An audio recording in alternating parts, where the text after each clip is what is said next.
and it doesn't stop. It's like that the entire time. It is so bad. It is officially the last day of the van build. I have one last task to do and the van is done.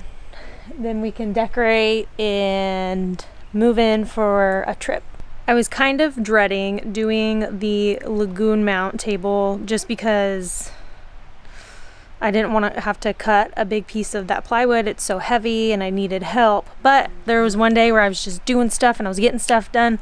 You're gonna see there are some things in the van because I've already started filming for the decorating video.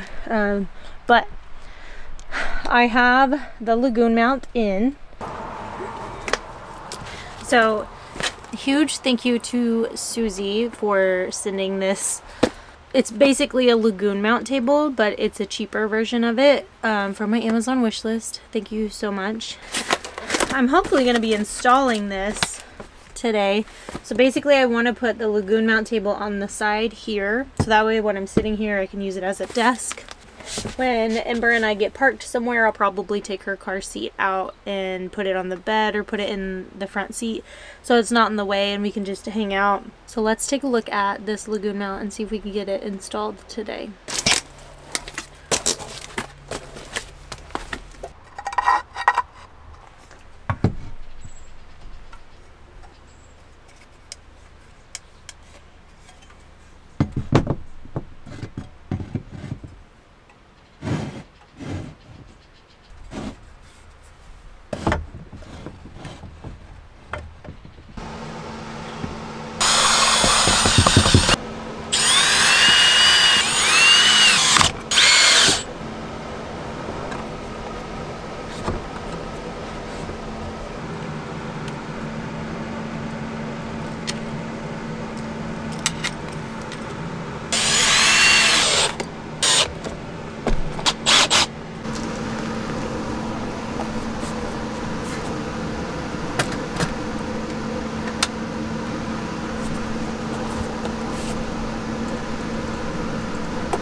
And I wound up just using a piece of scrap. I wasn't able to mount it the way I wanted to because of the way that the wall is. So I compromised and I did it a little differently and it actually worked out great. So the lagoon mount is done and I'm happy with it. And how I mounted it and I put this face on it here, it allowed this like little cubby area where I put Ember's travel stuff there. And also the lagoon mount table is right there as well. So it wound up working out great. The other big project that was on my to-do list were these really cool iceco drawers and iceco fridge that I was very, very excited to install. I posted a reel recently where I talked about having another fridge as more of freezer space because that was really important to me. That was something I wanted to have in the van, and I was planning on using that other fridge for my freezer space. But once I posted that, I had people reach out to me and they let me know that that fridge doesn't stay cold enough to be a freezer. They had also got that fridge for the same exact reason and it didn't work for them in that manner. So it's really just a fridge. So that's probably something that I'll just keep around and use for lake days and stuff. If I don't have the van, like it's great for barbecues to keep your food cool, but it's not necessarily great to be used as solely a freezer. So that being said, I wound up going with an iceco fridge freezer combo and I'm really happy with it. I've had it plugged in, I've been using it, well, not using it, but I've had it plugged in, checking to see how the freezer is versus the fridge, because it is a dual zone, but it's only one lid, which I've never used that before. So I already filmed installing it. I'll show that to you right now, and then I'll show you how I powered it and everything else.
drawers come with a whole extra like a pack of accessories for however you are planning on putting it in your build. You can bolt it through your floor. Some vehicles in specifically, like for example my Lexus GX470 that I used to have, has existing holes that you can use. I didn't want to drill any more holes in my van unless I have to. So the only thing I'm using out of these accessory kits are these plates, which I'll show you in just a second. But to secure it down, I'm just using not just regular sharp point lath screws, so it has like a flat head. These are 3/4 in length, and this is going through my flooring and my subfloor, but not through the metal of the van. I'm gonna see how these hold up before I decide to do self-tapping metal screws through the van body. And if I have to, I will bolt it down. But I'm just gonna try just screws, and I'm putting as many as I can in before I put any more holes in the body of the van. So I just screwed in this smaller drawer, and now I'm gonna do the bigger drawer, but I wanna show you the plates that I'm using to help secure.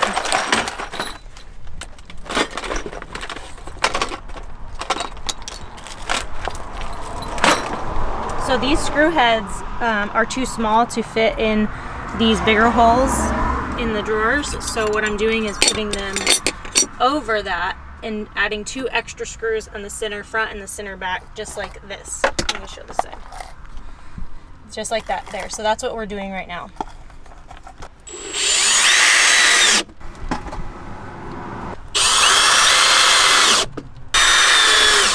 Okay, so that is in addition to 2 screws over here and 2 screws over here, plus 2 screws in the middle on all of the front and the back.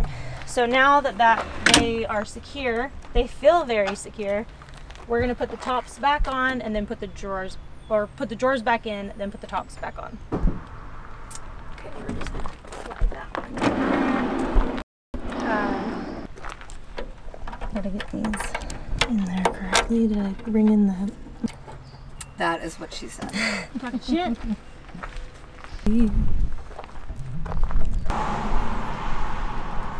Okay, so that one's on there. And this drawer,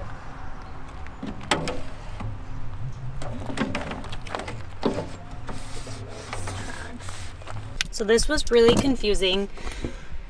These fell out from somewhere and I couldn't figure out where they were from. So I was looking at the instructions, and there's this part here. So you remove the screws in the back that hold the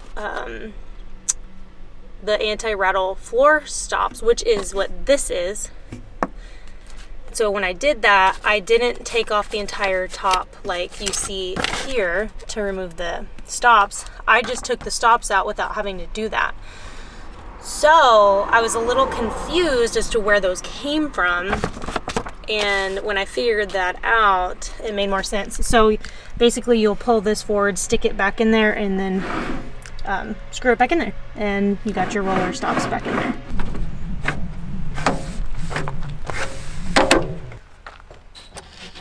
So this is easy to put back on. You just got to make sure that you get the holes lined up right.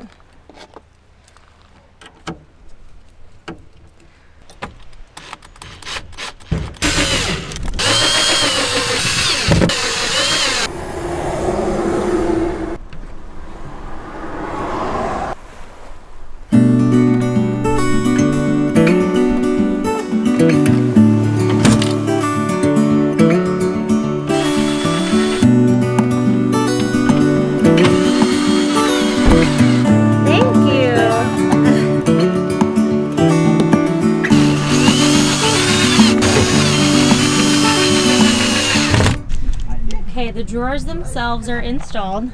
They seem super sturdy. I'll have to grease that one up a little bit.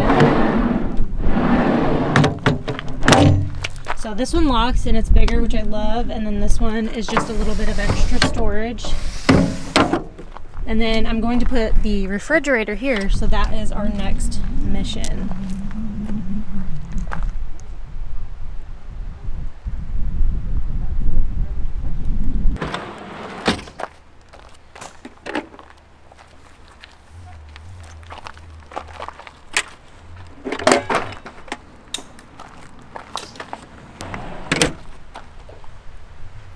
So this is the setup, and I have this drawer locked, but it does come out, and the pump comes out. This one is a drawer that comes out. So these drawers are the DS27, DS15, and the fridge comes out. So let's take a look here. So as you can see, it's like frosty. So it's definitely freezer over here. And then this side's not as cold, that's just the fridge. There's so much space. I'm really looking forward to using this on my first trip so that I can have extra food storage. There's plenty of food storage and freezer space, so I can store lots of extra food while I'm on the road and traveling, and that way I don't have to stop as much for groceries. And what I did to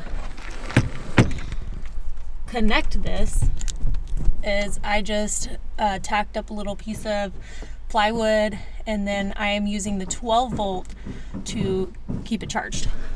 So let's see, it's on and it doesn't get in the way. Yeah, it works great. So that is connected straight to the fuse block, and then that just slides right in and out. I'm really happy with this setup, and I cannot wait to take the van on my first trip and actually be able to use this fridge freezer combo and really test it out. Now, the biggest project for today is really unfortunate. So I had a little bit of a diesel heater debacle.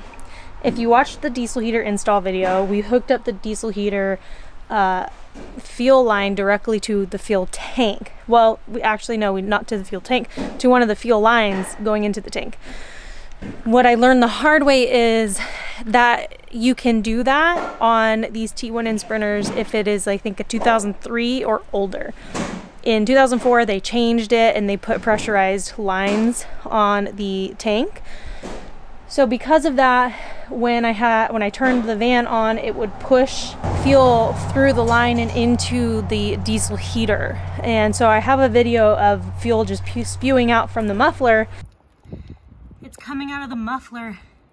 It was just pouring out bad until I just turned the van off, and then it stopped. It was coming from, it's pouring out of the filter too. So the muffler is just covered in diesel fuel, and it's really nasty, and I just don't want that around. Ember's touched it a couple times, so I bought a new exhaust and a new fuel filter. So basically, since I couldn't hook it up to the fuel line, I actually wound up putting the tank on that it comes with, and I filled that up, hooked it up. Then when I was testing out the diesel heater, it was blowing hot and it was working for a day, and then after that it stopped blowing hot. It would only blow cold air, and the smoke, I'm going to turn it on so that I can show you. The smoke from the diesel heater is, I'm going to shut this door because it's going to get so bad. It's almost just like a real thick gray cloud of smoke, and it stinks really bad. And I don't know if that had something to do with the fact that it was flooded with diesel fuel. So because of that, I had to buy a new diesel heater, and I'm going to replace the diesel heater, which means I gotta take the swivel seat off so that we can switch out the diesel heater, and hopefully I won't have any more issues. But I was running it the other night and it wasn't blowing hot, and I opened the door. I put a curtain on my window and I opened the door to check it, came outside, looked at it, walked back inside, and the whole van was full of smoke just from me opening the door and closing it 2 times. So bad that I had to open all the doors. It was raining outside. I had to open all the doors, turn the fans on. The fans didn't want to stay on because it was raining, and it was just real bad. Honestly, I just turned it on and a little bit of smoke came out. Oh, it's still going. Once it heats up, the smoke is really bad, so I want to show that to you. But this is why I'm replacing the diesel heater. And it doesn't stop. It's like that the entire time. It is so bad. The smell is horrific. We had the same brand of diesel heater in the big bus, and it smoked like that too, but it wasn't like, that's almost tan. And it's thick. It's just all bad. So we're gonna replace that.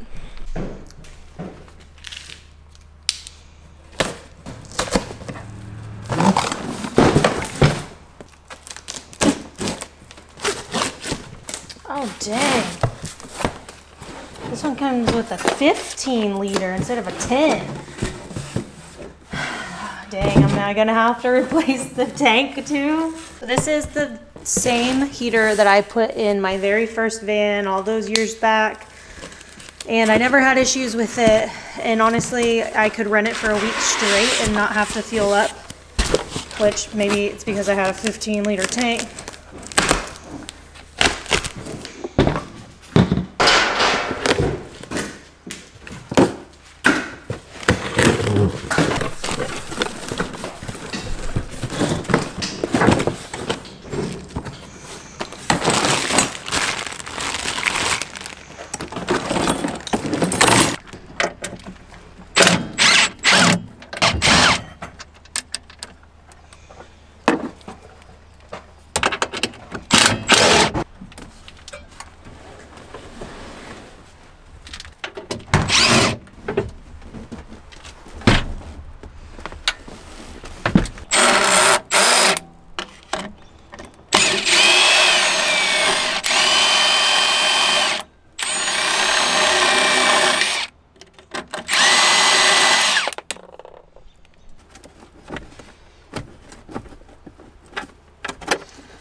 It's completely just disgusting and black in there.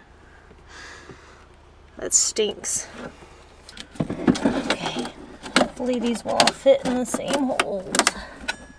Okay, everything is a mess, but I got the heater in. I am disgusting, covered in fuel and grease and dirt, and it just became much more of a mission than I was anticipating. The wiring was different, so I had to rewire and run a new wire for the electrical for the diesel heater. The plug-ins were different for the remote. So I just went ahead and did that, and then I also replaced the filter, the pump, and the muffler and the air intake filter.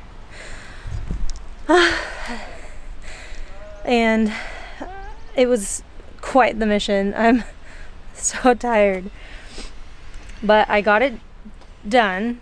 So now I just have to plug everything in and then wire it to the fuse block and see if it works.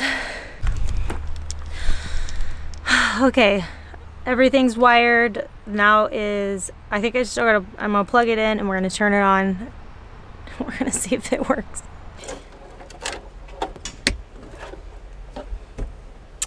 Turned on, you guys.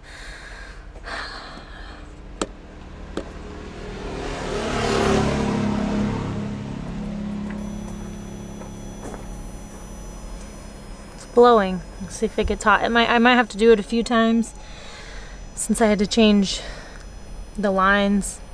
So there's a little bit of air in there, but we'll see.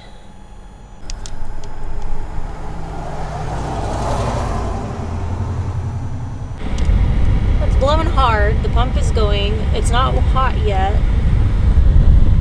but I hear it. Let's go check and see what it looks like underneath.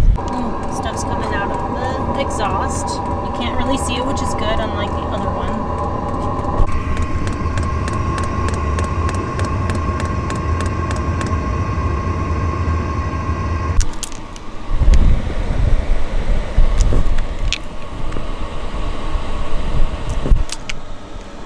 Update, it's blowing strong.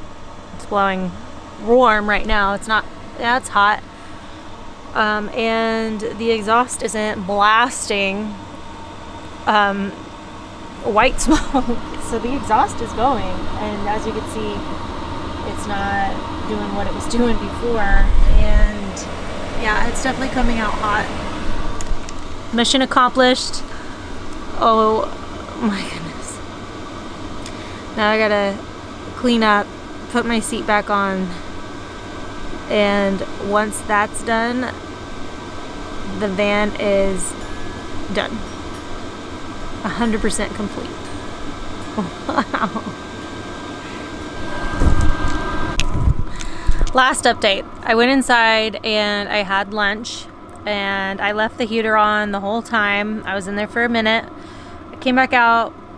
The exhaust is exhausting with zero smoke, zero smell, and the heater is blasting very hot. So very much relieved. So let's put this seat back on the mount.